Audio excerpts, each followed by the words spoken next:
Welcome to the AI-Minds podcast, a podcast where we explore the companies of tomorrow being built AI first. I am your host, Demetrios, and this episode is brought to you by Deepgram, the #1 speech-to-text and text-to-speech API on the internet, trusted by the world's top startups, conversational AI leaders, and enterprises such as Spotify, Twilio, NASA, the one that puts those rockets into space, and of course, Citibank. On today's episode, we've got Matt Hammel, the COO and co-founder of AirOps, a company that I have been intrigued with for the past half year because of how easy they are making building AI and building workflows with AI for the common man like myself. So Matt, it's great to have you on here. How you doing, dude? Great to be here. Thanks for having me. I'm great. Excellent. All right. I want to start with a little bit about you before we get into AirOps, because AirOps is, you've got my heart, and it is cool to see all the different ways that Deepgram is using AirOps. But I want to know, is this your first company? How'd you get into tech? All of that good stuff. Can you start us off at the beginning? Yeah, I will describe myself as a lifelong, since even I was a kid, jack of all trades. The pattern, sort of recurring pattern of my life, the theme that connects it all together is finding or stumbling upon hobbies or certain interests that I go probably too deep in some cases. And, from being a yo-yo champion in the third grade out of nowhere to, No way. Later in life, getting super into triathlons to, in the last few months, learning how to DJ. I tend to glom on to some sort of passion and then really go deep in it. And I think that's carried into my career as well. I started off in consulting, many folks. I was kind of millennial when the sort of great financial crisis or the Great Recession happened. Didn't really know what I wanted to do. Most of my friends kind of didn't get jobs right out of college. I was lucky enough to get one at a consulting firm, which is kind of the cliche way of people who don't know what they want to do with their lives, who kind of like a lot of variety, get into. And that was early career. And I relatively quickly realized that, speaking to my penchant for going super deep, that I couldn't go quite as deep as I wanted in that career lane. And that's what ultimately brought me to startups and brought me to tech. Excellent. So you got the job as a consultant. You were like, you know what, this consultant thing is cool, but maybe not for me because I want to go deeper. I've got questions and I need answers. Where'd you go from there? Yeah, I would say I always had a few friends go into startups after college. Was sort of fascinated by it. Wanted to learn. I think I'm not an engineer by training. Wanted to learn how to sell, really. Was one big kind of, you get a bit of a taste of it in consulting, but you don't. I would sort of analogize it to what kind of account management or customer success is. You're trying to keep people happy versus close deals. Kind of getting your foot in the door is sort of done for you. So my first startup experience, I was living in New York. Was in grad school at the time. Needed both a way to pay my bills, but also, really wanted to get a 0 to 1 startup experience. And so I was the first business hire at a kind of pre-revenue, it had a product, but fledgling product, med tech startup. One of those things where I went in wild-eyed of, working at a startup is going to be fun. And then they handed me a list of 1,000 people to call and said, get after it. So I would describe myself as first business hire, but I was first SDR who had no idea what the hell he was doing, so to speak. Dude, that is so funny. I also got into tech through being an SDR at a company that had a product, and it was a little bit wonky of a product. And so I'm trying to get calls with people and just spent 8 hours a day on the phone. And really every time I would book a meeting, it would be like victory, celebratory dance around the house, go and give my wife, because I was working remotely, give my wife a hug and a kiss and be like, woohoo, we did it. I know the feeling. Yeah, it was an interesting mix where the company had a bunch of sort of problems, any sort of scaling problems that an early stage company has, that I was able to bring some sort of expertise and structure and organization to, I would say. And then a sort of like big gap in my ability of being able to cold call, get on the phone, that so I had to personally grow while helping that company grow. And I think it was a fair trade, I would say. The advice I always give to anyone who's thinking about joining a startup, particularly if they're non-technical or less technical, is to find a trade where you actually add value as quickly as you can, because ultimately, if you're in it, you're gonna capture just as much value from the startup, and it becomes just an advantage to be able to add value on day one in whatever way you can, even if it's something simple. So hopefully did that, and then ultimately realized that med tech and healthcare generally, though it is a bit of a kind of passion of mine, is incredibly hard to make money in. And the particular company I was with, I think I didn't see it having the long-term potential, both from a growth and from a company perspective, as I thought. And so kind of sought out on going a little bit later, something, Series A was sort of where I targeted for my next company.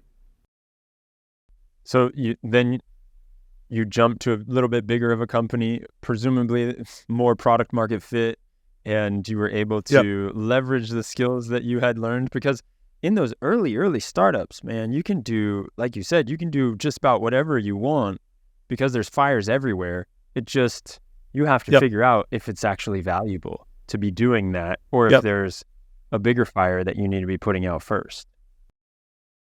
Yeah, exactly. I would say I was there for about a year and a half, and most of the fires that were solvable, we solved. And then the ones that were probably either going to take a big strategic shift that just wasn't kind of within my control to drive, or just completely out of the realm of my capabilities. I said, hey, that's just not something that you're going to be able to move the needle on. And I think you're right. Having wanting to go somewhere with kind of real product fit, more scaling challenges, which again, just kind of given my background and interest and skill sets, was where I wanted to go. And as luck would have it, went to a then Series A. They just raised their Series A startup called Bungalow in the housing space. It's basically Airbnb for living with roommates is the easiest way to explain it.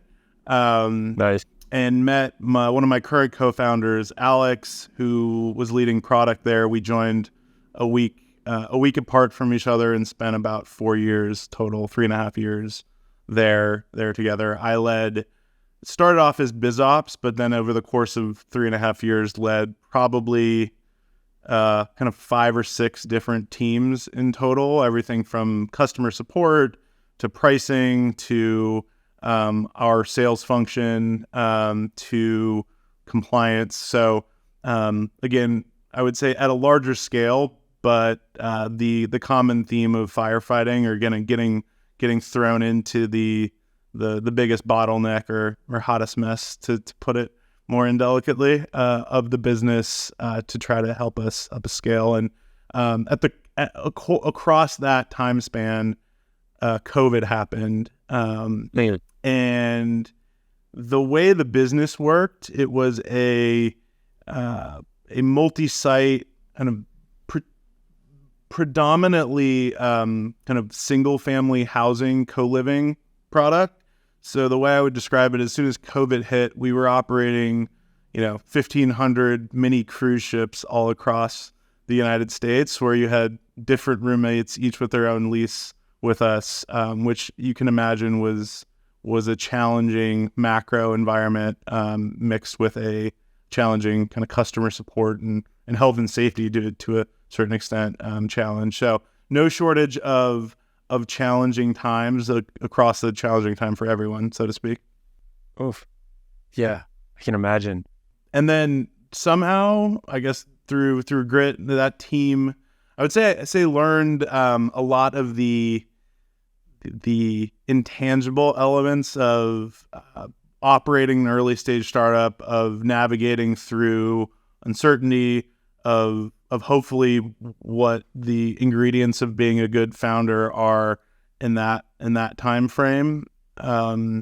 We weathered the COVID storm. The business came out of it, was able to raise a Series C at that point. And that was about 3.5 years in. And Alex and I had always joked we were kind of work husbands and work spouses, so to speak. He had been a serial entrepreneur previously. I had always had a hankering to be a founder. And kind of long story short, both were ready to move on around the same time, and then stumbled into the space where the sort of origins of AirOps begin from there. Well, that's a perfect segue. Talk to me about AirOps and what was the inspiration behind it? So both just to set the stage of the founding team for a bit and how we all sort of know each other, and then how the company evolved from there. I can go into that. But so Alex and I worked together for 4 years at Bungalow, as I mentioned. Prior to that, he led product at Masterclass, which I'm sure you've heard of. And our third co-founder, Berna, led an engineering team there. And so Alex and Berna had worked together for several years, had been also kind of wanting to start something over the course of their career. And then Alex and I had the same intent. We started off in a space that was very near and dear to our hearts, both at Masterclass before and then at Bungalow. We had used kind of a wide variety of tools, typically kind of what you would describe as low-code tools, everything from Webflow to Zapier to Retool, this kind of emerging class of tools designed to help teams scale, often with less engineering resources than building everything from scratch. And so the initial idea and kind of where we started off was, building for that same audience as many startups do, of our kind of former selves and former teams. How could we make them, how could we 10x the impact that typically the person who's owning an OKR in a business might have, whether that's a product manager, kind of a biz ops lead, the person who is the sort of named owner of sort of changing the arc of the curve in the business, if you will. And we always saw kind of ourselves early on, and then the people that we were hiring as being those individuals.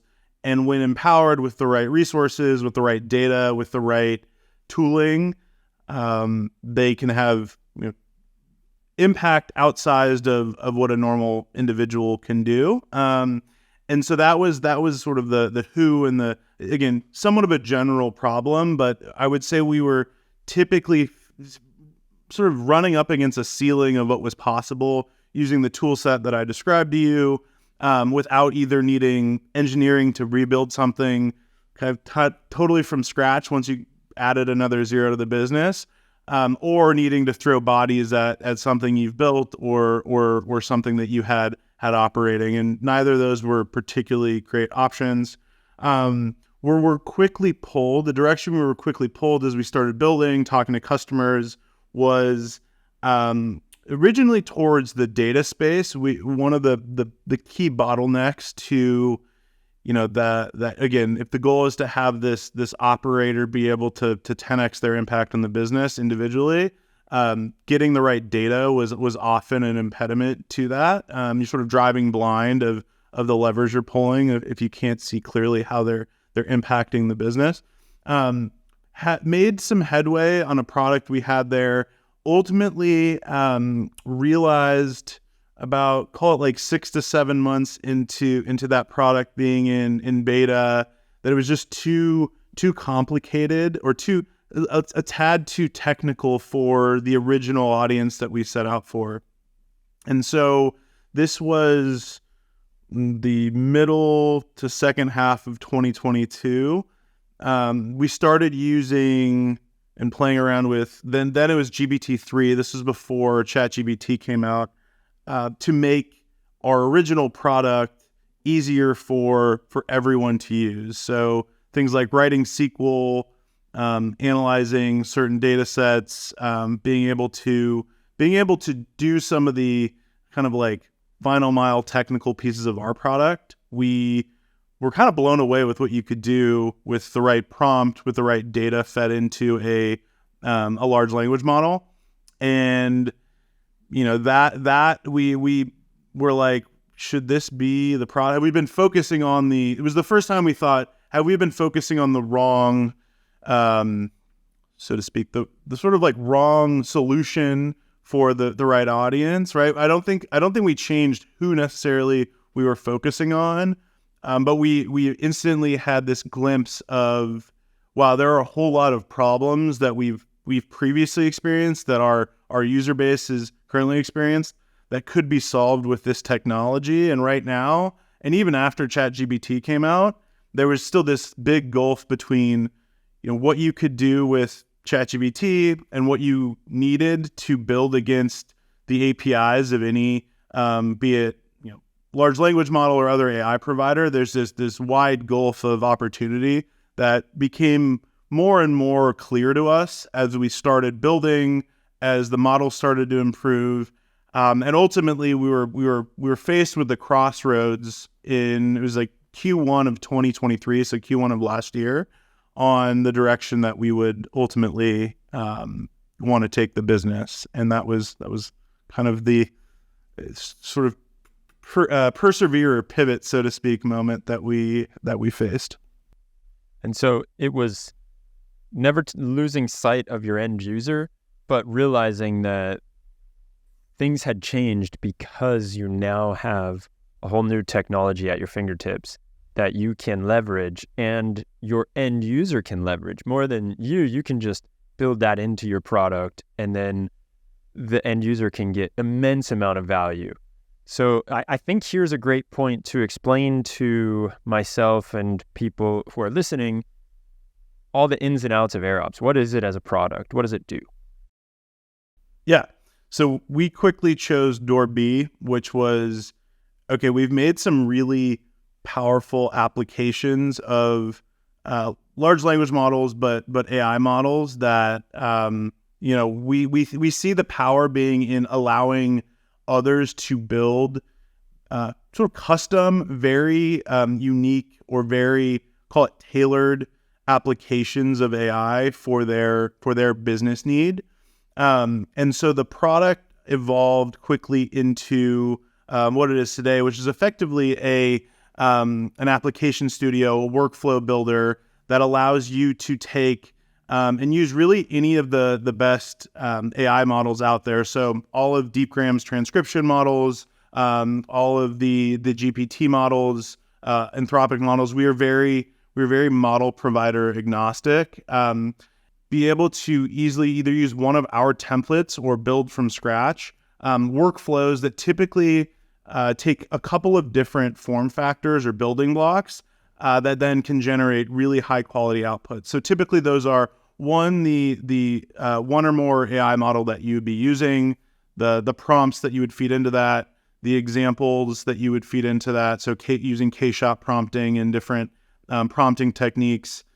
2, retrieval. So the ability to leverage existing data sets that you have, long form text data, your documentation, your sitemap in a memory store is the way that we describe our product. And then the third piece would be connecting to internal or external data sources that are able to help feed context into the workflow, into the calls to the LLM, and then being able to push those outputs into any number of systems, whether that be a CMS, a CRM, any number of tools that we provide, both direct and kind of one-click integrations, as well as a fairly straightforward process for setting up any API connection. So you can think of it as a workflow builder where the focus is really, and the differentiation is really on being able to get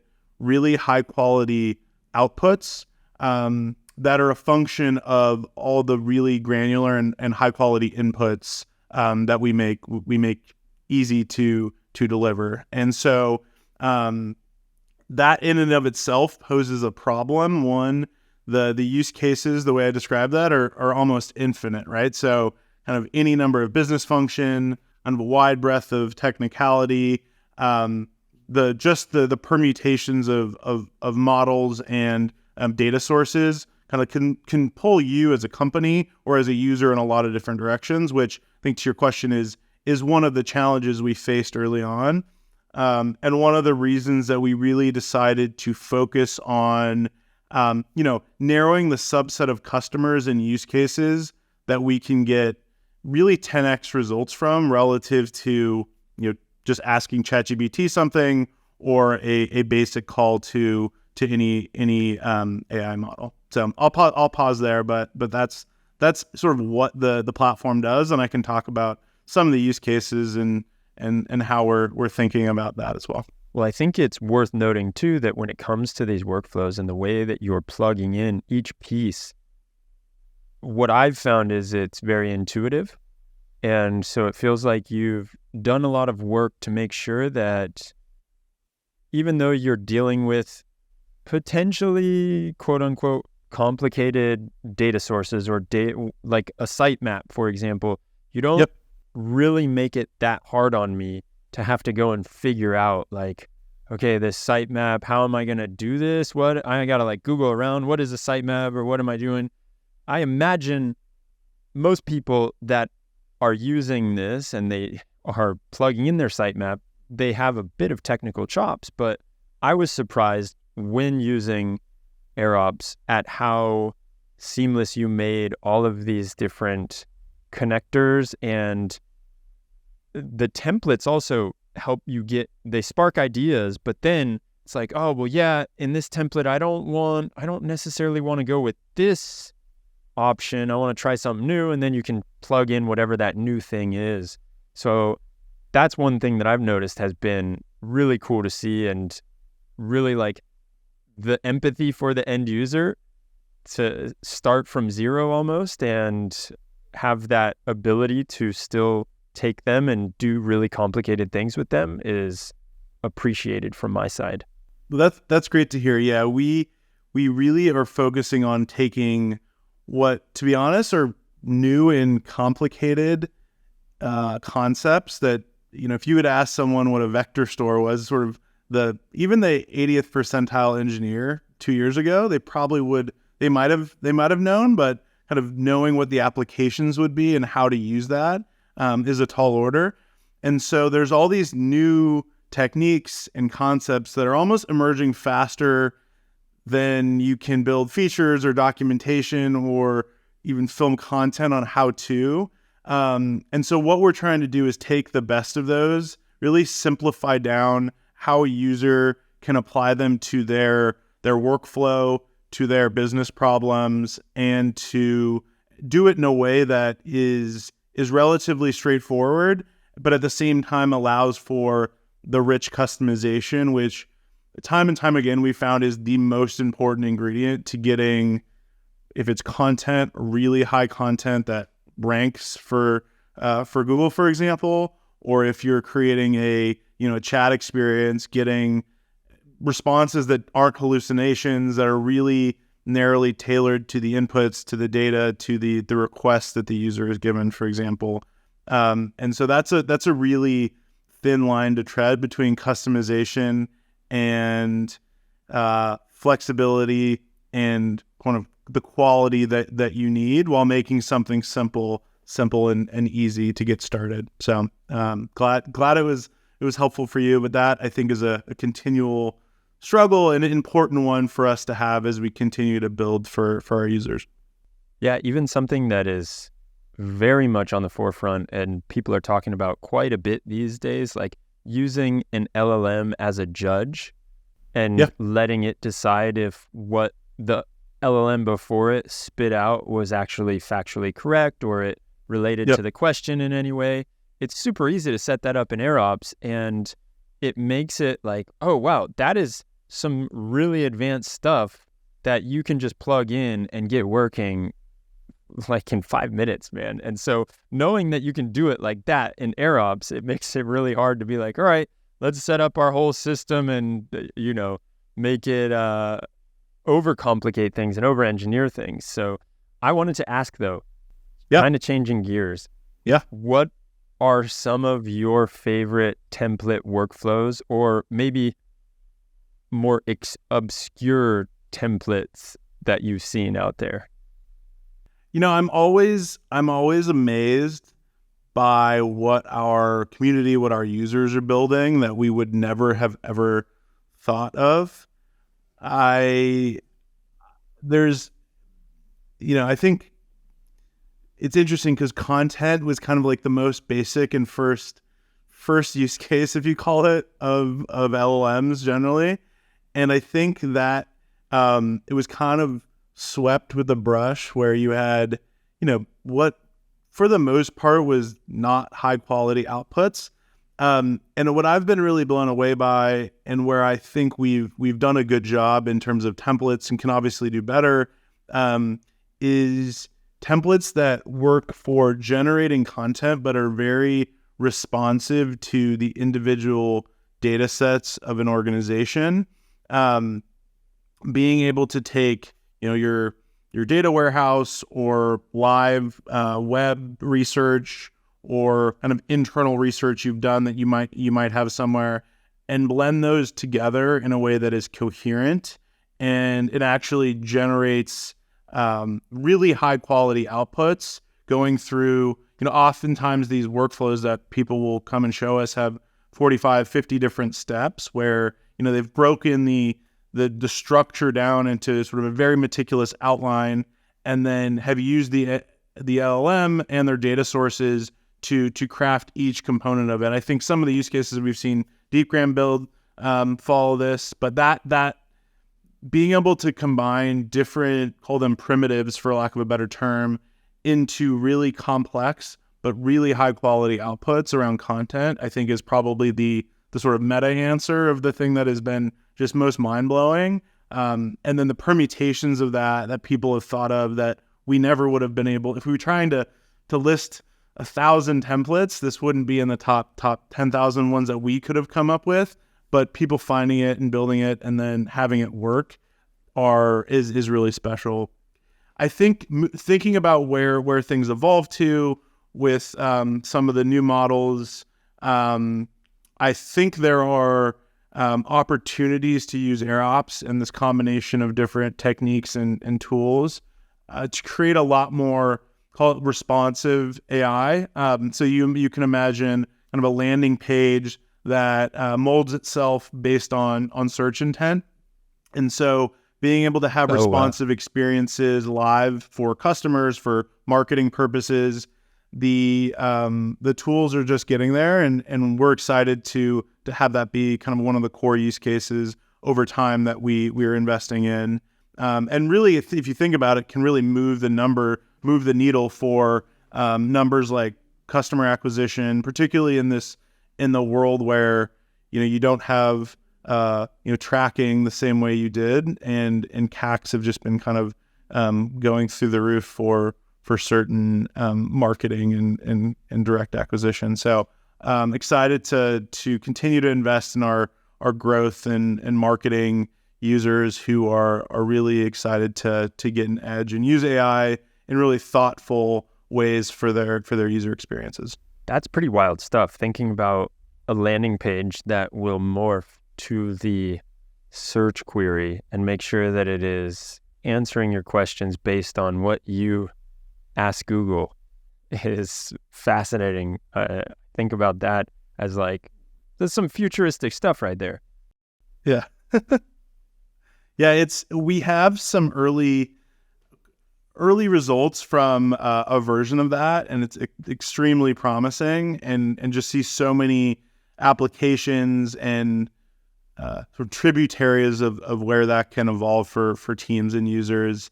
And really the core platform doing something that really requires specificity and precision to your own brand, to your own sitemap, to your own set of assets that you want to use.